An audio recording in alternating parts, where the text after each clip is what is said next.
बहुत समय पहले की बात है। विजयगढ़ नामक राज्य में एक परोपकारी राजा राजा विक्रम शासन करता था। वह अपने राज्य के लोगों की भलाई के लिए हमेशा तत्पर रहता था। एक दिन जब वह वेश बदलकर अपने राज्य का हाल जानने निकला तो उसने महल के पास एक भिखारी को बैठे देखा। वह बूढ़ा, कमजोर और बहुत ही दयनीय स्थिति में था। राजा विक्रम ने भिखारी के पास जाकर पूछा, तुम कौन हो और इस अवस्था में कैसे पहुंचे? भिखारी ने थकी हुई आवाज में कहा, मैं एक बहुत बड़े राजवंश का उत्तराधिकारी था, लेकिन विश्वासघात, लालच और चालाकी ने मेरा सब कुछ छीन लिया। राजा को भिखारी की बातों में गहराई महसूस हुई। उन्होंने आगे पूछा, क्या तुम अपनी पूरी कहानी सुना सकते हो? भिखारी ने राजा की आंखों में देखा और बोलना शुरू किया, आज नहीं।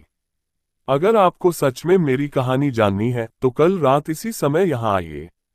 मैं आपको वो राज बताऊंगा जो आपकी दुनिया हिला देगा।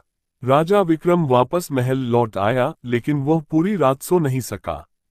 वह सोचने लगा कि आखिर भिखारी कौन हो सकता है और उसकी कहानी इतनी गहरी क्यों लग रही थी। अगली रात राजा अपने वेश में दोबारा उस जगह पहुंचा।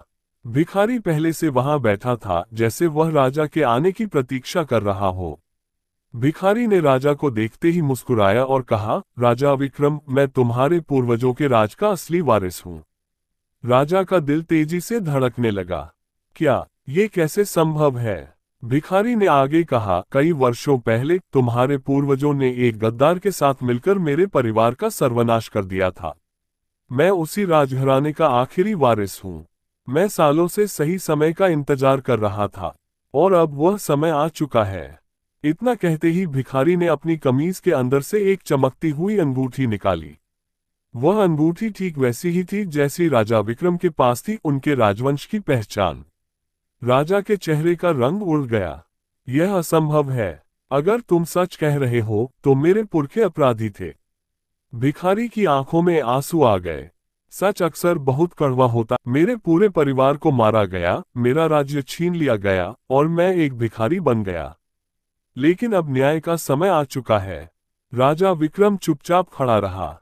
अगर वह सच स्वीकार करता तो उसका अपना अस्तित्व खतरे में पड़ सकता था, लेकिन अगर वह इसे नकारता तो वह भी अन्याय का समर्थन कर रहा होता। कई क्षणों की चुप्पी के बाद राजा ने भिखारी की तरफ देखा और कहा, मुझे तुम्हें न्याय देना होगा। तुम्हारा राज्य तुम्हें वापस मिलेगा, लेकिन एक शर्त पर। हम इतिहास को बदला नहीं जा सकता, पर हम भविष्य को बेहतर बना सकते हैं। भिखारी ने राजा की आंखों में देखा और सिर झुका दिया। उसे समझ आ गया कि यह राजा उसके पूर्वजों से अलग था। कुछ महीनों बाद राजा विक्रम ने विजयगढ़ के एक हिस्से को उस भिखारी को सौंप दिया और उसे उसका खोया हुआ सम्मान लौटा दिया।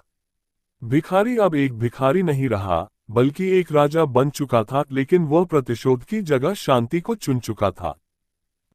तो दोस्तों, आज के लिए इतना ही। आपको ये कहानी कैसी लगी कमेंट में जरूर बताइए। तो मिलते हैं नेक्स्ट वीडियो में। तब तक के लिए वीडियो को लाइक और चैनल को सब्सक्राइब कर बेल नोटिफिकेशन को ऑन कर लीजिए, ताकि आने वाली अगली वीडियो आप तक आसानी से पहुंच सके। तो मिलते हैं नेक्स्ट वीडियो में। तब तक के लिए नमस्कार। Thanks for watching.